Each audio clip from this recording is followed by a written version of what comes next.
Պարոն Փաշինյան, Մարդու իրավունքների եվրոպական դատարանը վճիռ կայացրեց Ադրբեջանի դեմ, Ադրբեջանին ըստ էությամբ մեղադրելով ծանր պատերազմական հանցագործությունների մեջ, խոսքը մայոր Հայկ Թորոյանի դրվագի մասին էր, երբ նրան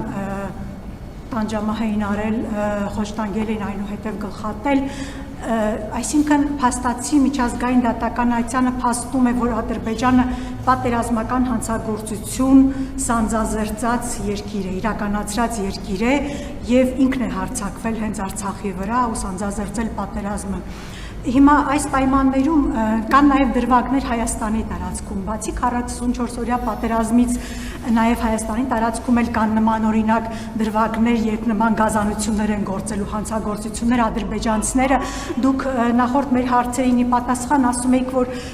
չեք բարձրացնելու հարցերը եւ ասում եք, որ երկու ծայր ունի այդ սուրը, հա։ Հիմա ուզում եմ ես ձեզ հարցեր նախ ձեր դիրքորոշումը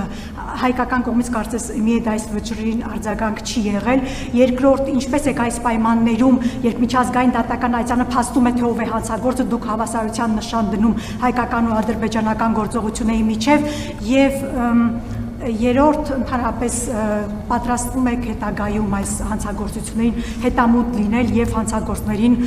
կանչել պետական մակարդակով, անհատական գանգատներ կանչել պատասխանատվության։ Շնորհակալություն։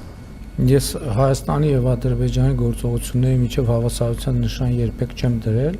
դա արել է Կալուգացի օլիգարխը, երբ որ պատերազմի ժամանակ կոչով էր հանդես գալիս Հայաստանին եւ Ադրբեջանին, նրանց ըստ էության դնելով մեզ ու Ադրբեջանին դնելով նույն տրամաբանության մեջ։ Ինչ վերաբերվում է իմ ասածին, իմ ասածը այն է, որ խաղաղություն է հաստատված եւ խաղաղության նկատմամբ պետք է հոգ տանել, հակառակ դեպքում այդ խաղաղությունը շատ հեշտությամբ կարելի է ջախջախել եւ վերացնել, որի արդյունքում մենք կունենանք